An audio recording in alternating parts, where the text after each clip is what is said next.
Hola allá en casita, les damos la bienvenida a Aprende en Casa 2, un espacio en el que vamos a poder estudiar y divertirnos desde nuestros hogares. Hoy nos acompaña la maestra Cecilia Vargas. Maestra, bienvenida. Gracias, Juan Carlos. Hola, Ton. Hola, maestra. Hola, Juan Carlos. Vamos a tener el gusto de estar con ustedes en esta clase de historia de quinto grado. ¿Están listos? Antes, vamos con Ajo listo para que nos dé un consejo. ¡Hola! ¡Qué bueno verlas y verlos por aquí! Ya saben que continuamos con las medidas para no contagiarnos. Estar en casa es una de ellas, pero además también es un muy buen momento para estar cerca de la familia y comer saludablemente. Así que no se olviden de lavarse las manos. Yo me lavo las manitas para no echarle la culpa a nadie.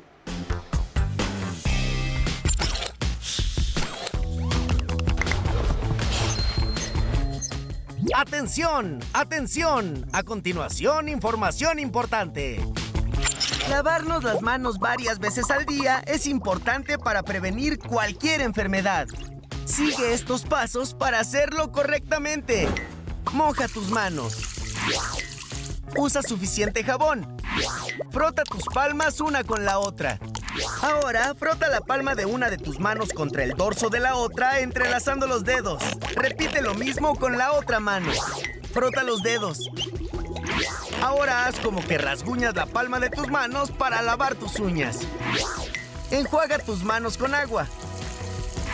Sécalas con una toalla. ¡Y listo! ¡Tus manos están limpias! Si no tienes agua y jabón, usa desinfectantes a base de alcohol. ¡Cuídate! Les damos la bienvenida a esta su clase de historia de Aprende en Casa 2. Hola, hola, hola, maestra. ¡Ay! Hola, Juan Carlos, otra vez. Hola a todos. ¿Cómo estás, Ton? Oye, vienes muy contento, ¿no? Pues claro, ¿cómo no voy a estar contento? Si ya los extrañaba un montón. Entonces, ¿te la pasaste bien estas vacaciones? Uy, muy bien, maestra. Estuve descansando, haciendo ejercicio, divirtiendo mucho con mi familia en casa. También estudié un ratito y tomé un poco el sol en la azotea de mi casa. Oye, Ton, ¿en serio estuviste estudiando? Sí, solo un poquito. La verdad es que estuve hojeando el libro de texto porque con todo lo que vimos a lo largo de estos meses, yo creo que es muy importante repasar para fortalecer todo lo que hemos aprendido y no se nos olvide. ¡Wow! Pues qué aplicado, Ton. Muy bien. Justamente, estas primeras semanas vamos a dedicar nuestras clases a repasar algunos temas de los bloques anteriores, para que de esa forma podamos entrar de lleno al tercer bloque, teniendo frescos en la memoria los procesos y los hechos históricos más importantes. A ver, vamos a hacer algo, Ton. ¿Por qué no nos platicas un poquito sobre lo que estuviste estudiando? Así podremos definir cuáles son los temas que más necesitamos reforzar. Claro que sí, maestra. Yo estoy más que listo para eso. Yo también estuve repasando un poco durante las vacaciones, porque vi varias películas ambientadas en la primera mitad del siglo XIX que me ayudaron a tener una imagen mucho más clara sobre esta época. Así que seguramente voy a contribuir a este repaso. Seguro que sí, Juan Carlos. Y si trabajamos todos en equipo, seguro que haremos un repaso muy completo. Lo primero que recuerdo es que al principio del siglo XIX, por ahí de 1820 algo, México se encontraba muy feliz porque acababa de declararse una nación indiferente. Y luego... No. ¿Qué? A ver, Ton, perdón, hagamos un alto aquí. ¿Te estás refiriendo a que en 1821... México se declaró una nación independiente, no indiferente? Este hecho histórico fue importantísimo porque puso fin a los 11 años de guerra por la independencia y además marcó el nacimiento de nuestra nación. Antes de 1821, el territorio que actualmente llamamos México se llamaba Nueva España. Sí es cierto. Y Nueva España había sido una colonia del Imperio Español desde hacía muchísimo tiempo, ¿no? Exactamente, Ton, sí, desde hacía 300 años para ser exactos. Pero me acuerdo bien de esto porque lo repasé, La consumación de la independencia en 1821 fue muy importante porque puso fin a los 3 siglos de dominio de la colonia española.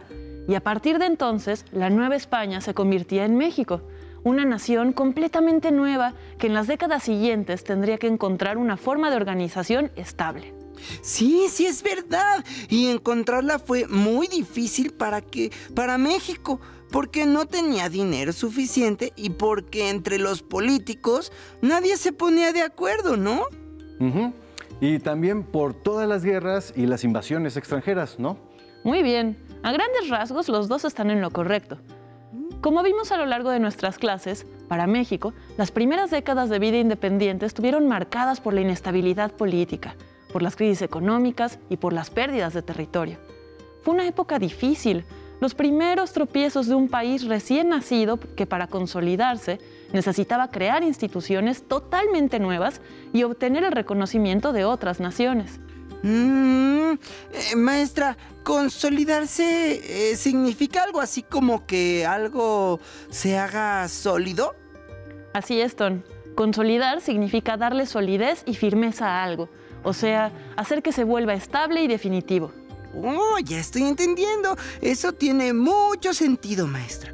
Porque lograr que un país sea sólido y estable, donde las leyes sean claras y justas, y donde se incluya a todas las personas, y donde todas tengan los mismos derechos. Eso debe ser una tarea dificilísima y muy tardada. Muy bien. Para este repaso, vamos a usar una línea del tiempo y algunos mapas que nos ayudarán a ubicar los principales cambios en el tiempo y en el espacio que hubo en esta etapa de nuestra historia, que conocemos como el México independiente. Esta etapa empieza cuando por fin se logró la independencia en 1821, ¿verdad, maestra? Exactamente, Juan Carlos. En septiembre de 1821, México consumó oficialmente su independencia de España. Aunque es importante que recordemos que la lucha por la independencia fue un proceso revolucionario que duró muchos años. A ver, ¿quién me puede decir en qué año empezó la Revolución de Independencia? Yo. Fue en 1810, cuando Miguel Hidalgo dio el famosísimo grito de Dolores con el que llamó a la gente a luchar. Eso, muy bien. La guerra por la independencia duró un total de 11 años y por fin, en 1821, las fuerzas virreinales del general Agustín de Iturbide y las fuerzas insurgentes del general Vicente Guerrero se unieron para lograrlo. Y así fue como nació México. ¡Genial! Entonces ya podemos marcar la independencia como el primer acontecimiento en nuestra línea del tiempo, ¿verdad, maestra? Claro, y podemos marcarlo con una llave que vaya de 1810 a 1821, que fue el momento de su consumación. Vamos a hacerlo. 1810 a 1821. Bien. Además de marcar los hechos o acontecimientos en nuestra línea del tiempo, es muy importante que también distingamos los procesos históricos que marcaron esta época. Ya hablábamos un poco de ellos al inicio de la clase, pero retomémoslos ahora. El primer proceso de largo plazo que marcó esta primera mitad del siglo XIX fue la ruptura del orden colonial. Como decíamos, fue dificilísimo terminar con las costumbres coloniales que llevaban 300 años de existir. El segundo proceso que marcó esta época fue la búsqueda de una forma de organización para la nación. Y esto también resultó muy difícil, porque entraron en conflicto grupos políticos que tenían proyectos de nación muy diferentes entre sí. Por último, el tercer proceso que caracterizó esta época fueron los conflictos con países extranjeros, que se expresaron en forma de varias guerras e intervenciones a nuestro país que llegarían a tener consecuencias enormes, como la pérdida de territorio. Uf, pero qué importante, maestra. Entonces, deberíamos de clasificar estos procesos históricos para poder identificarlos mejor, ¿no es así? Sí. Y de diferenciar cada proceso en la línea del tiempo me va a ayudar muchísimo para estudiar después. Y estoy seguro de que también les va a servir mucho a todos mis compañeros y compañeras que están en casa. Maestra, ¿y si los diferenciamos con colores? Yo digo que pongamos de color rojo el proceso de ruptura del orden colonial. Y luego de color verde el proceso de búsqueda de una forma para organizar el país. Y de color azul, los conflictos con el extranjero. ¿Sí? ¿Se puede, maestra? A mí me parece una idea excelente, Ton. De acuerdo, hagámoslo así. Eso quiere decir que nuestro primer acontecimiento, la consumación de la independencia, debe ir en color... ¡rojo! Claro. En 1821 y está representado con el número 1.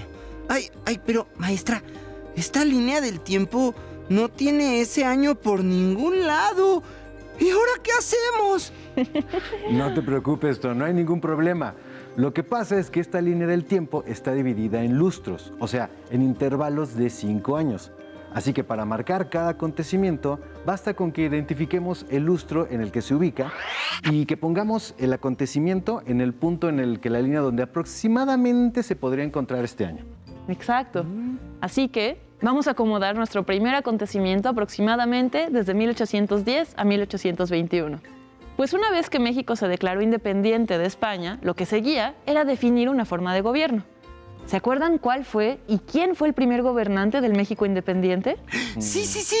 La primera forma de gobierno fue una monarquía, maestra. Y el primer gobernante fue Agustín de Iturbide, quien por un tiempo fue nombrado hasta emperador de México. ¡Guau, Ton! Se nota que sí repasaste durante las vacaciones, ¿eh? Yo ya ni me acordaba de eso. Y es sorprendente que la primera forma de gobierno de México independiente haya sido una monarquía, porque justamente es lo que quería el movimiento insurgente, era establecer una república, ¿no? No una monarquía, ¿verdad, maestra? Claro, Juan Carlos, muy bien. Y tú también, muy bien, excelente, Ton. Pues sí, es verdad.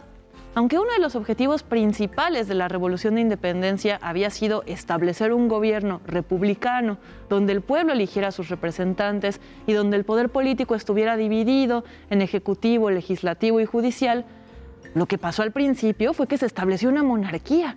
E incluso, originalmente se había intentado traer a un príncipe español para ocupar el trono de México. Pero como España no quería reconocer que su amada colonia se había independizado, Iturbide, que era un oficial criollo, fue nombrado emperador. Maestra, ¿y España tardó mucho en reconocer la independencia de México?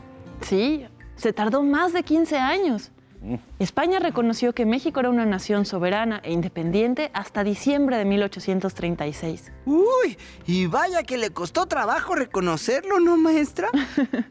Cuando estaba repasando, vi que España hizo varios intentos por volver a conquistar nuestro país, al que todavía le seguían diciendo Nueva España. Es correcto, Ton. El intento de reconquista más famoso fue el que ocurrió en 1829, cuando el militar español Isidro Barradas desembarcó en el puerto de Tampico, listo para la reconquista, solo para ser derrotado por las fuerzas de Antonio López de Santana, quien, por cierto, ya en ese entonces era una figura política muy importante. Maestra, pues justo aquí tenemos esos dos acontecimientos. Es el intento de reconquista española y España reconoce la independencia de México, ¿verdad? Genial. Gracias, Juan Carlos. Pues hay que poner estos acontecimientos en nuestra línea del tiempo. Muy bien. Muy bien. Veamos. Primero la reconquista.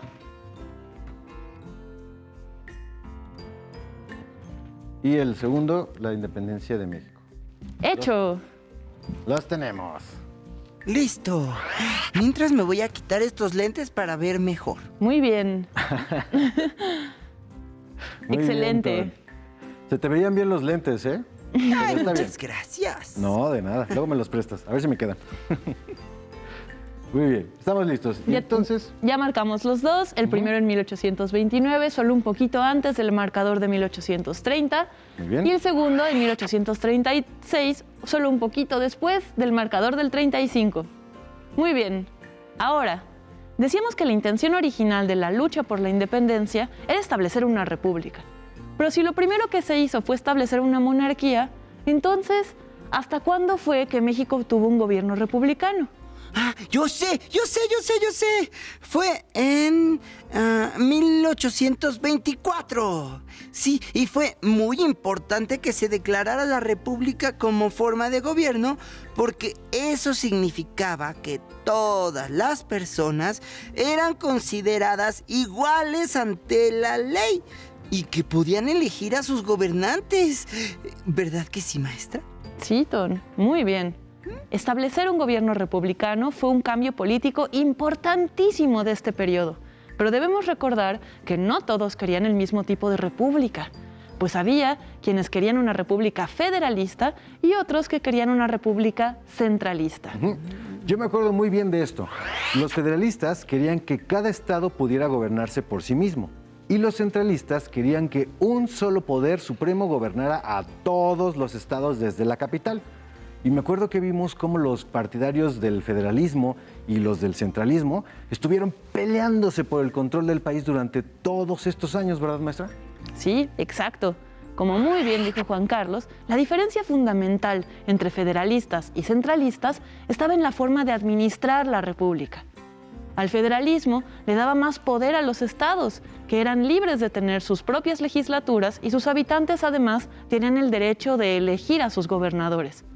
Por su parte, el centralismo le daba más poder a la capital, pues en ella se dictaban las leyes que debían aplicarse por igual a todo el territorio, que estaba dividido en departamentos. Y además, el gobierno supremo de la capital era el único que podía nombrar a los gobernadores. Es decir, que en el esquema centralista, la población no tenía la oportunidad de elegir a sus representantes de su propia región.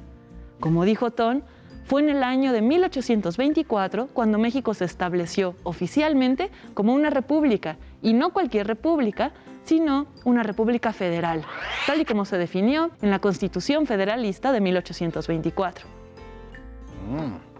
Vamos a escribirlo ahora en nuestra línea del tiempo. Muy bien. La Constitución Federalista es el número 3 y está en 1824. Lo voy a poner aquí.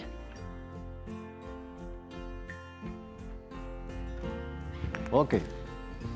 Muy bien. Oiga, maestra, pero los centralistas también llegaron a aplicar su propia constitución en todo el país, ¿no?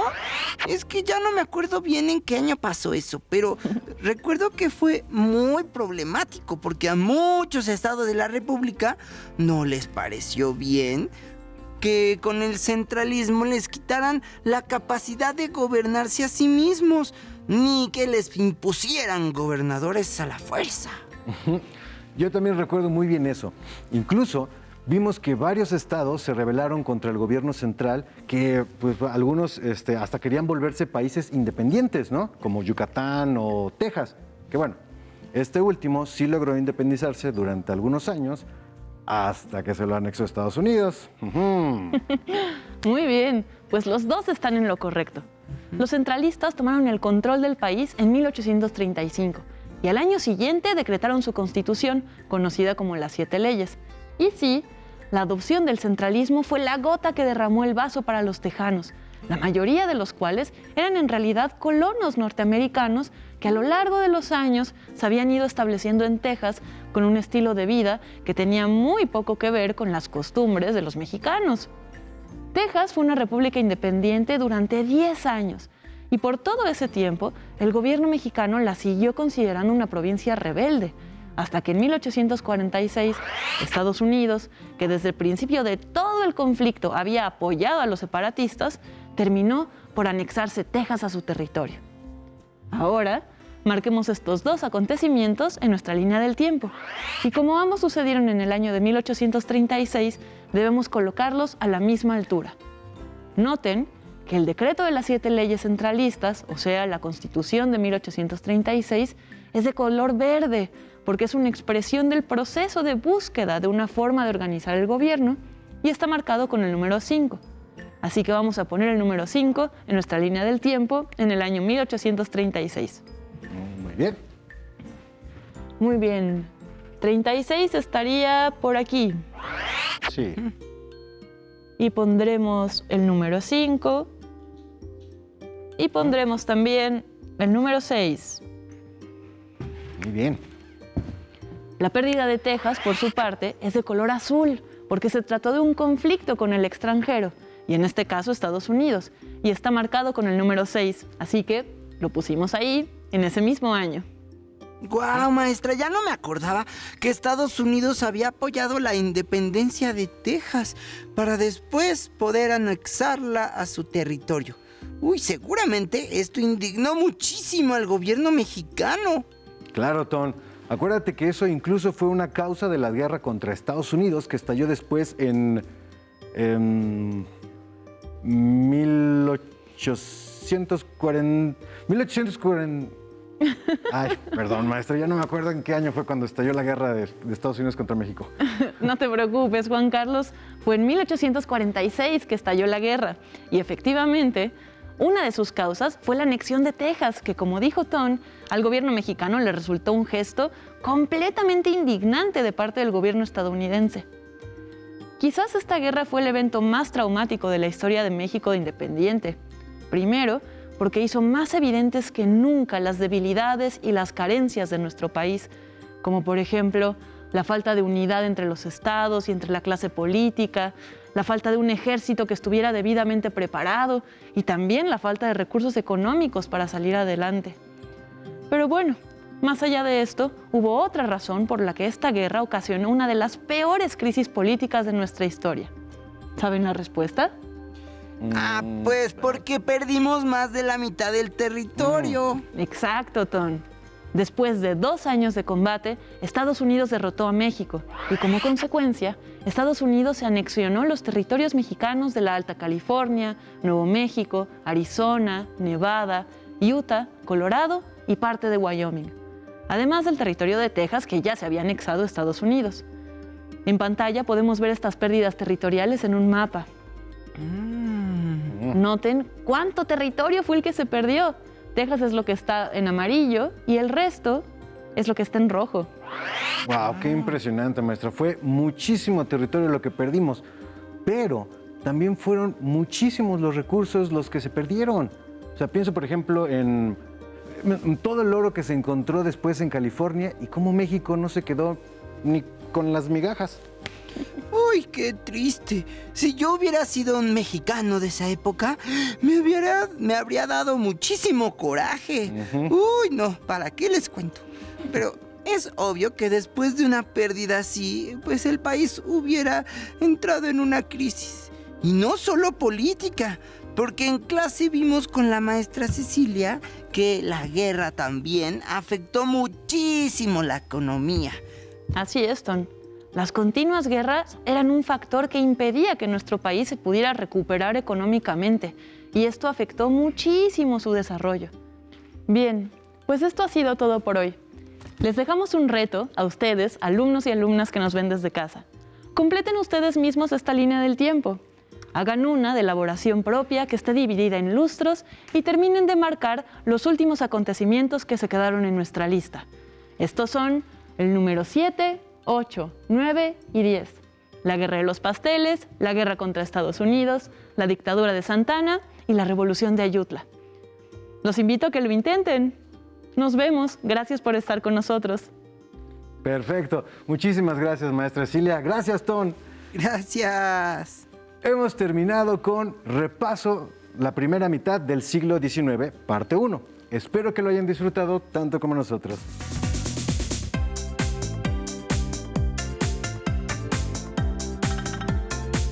Pero antes, a movernos un poco. Adiós. ¡Hasta la próxima!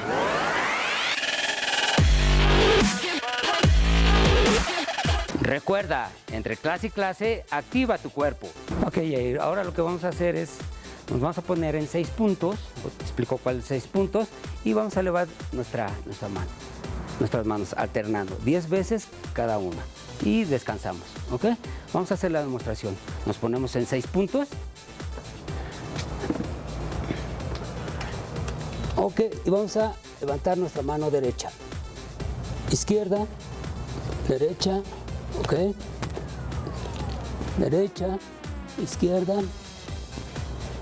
elevamos derecha, izquierda, muy bien, bien estirado al frente, que sea al frente, no lateral. Muy bien. 3 más, al frente. Bien estirados los brazos. Otra. Bien, descansamos. Respiramos. Exhalamos.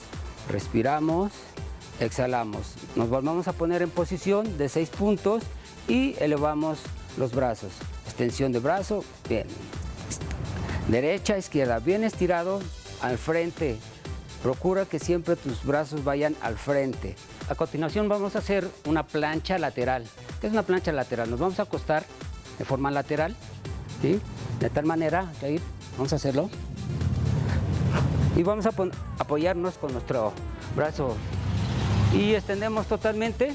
Y lo que vamos a hacer es elevar la cadera. 1, 2.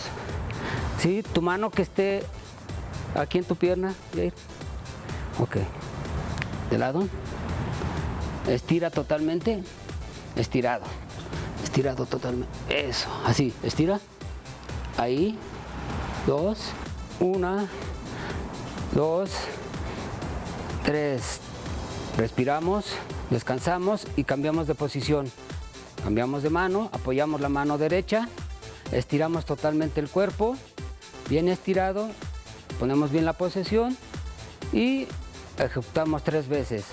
1, 2, 3. Respiramos, exhalamos, respiramos, exhalamos. Una más. 1, 2. Tu mano al costado, tu mano al costado. Bien. 3. Perfecto. Recuerda, al terminar la activación, no olvides la protección.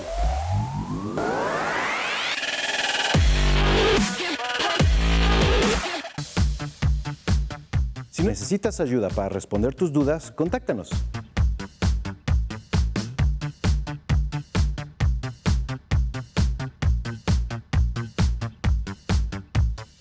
Para solicitar apoyo pedagógico, comunícate con maestras y maestros de lunes a viernes de 8 a 20 horas al teléfono 5541 72 04 13 con 100 líneas. También puedes encontrar los libros de texto en la página conalitech.cep.gov.mx. Si quieres volver a ver los programas de Aprende en Casa, los puedes encontrar en la siguiente liga: aprendeencasa.cep.gov.mx. Te enseñaremos cómo armar un cubrebocas con ayuda de un adulto. Necesitarás un plumón o una pluma, una playera de algodón que ya no uses, una regla y tijeras. Recuerda que la manipulación de estas debe estar supervisada por un adulto. ¡Empecemos! 1. Estira la playera a lo largo y a lo ancho. 2. Marca con el plumón o la pluma y con ayuda de la regla 10 centímetros de largo, partiendo de abajo hacia arriba. Repite el paso anterior del otro lado de la playera.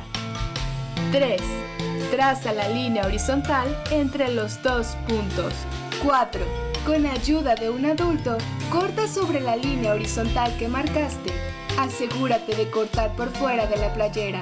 No introduzcas las tijeras en ella. 5. Ahora tenemos un pequeño pedazo de playera.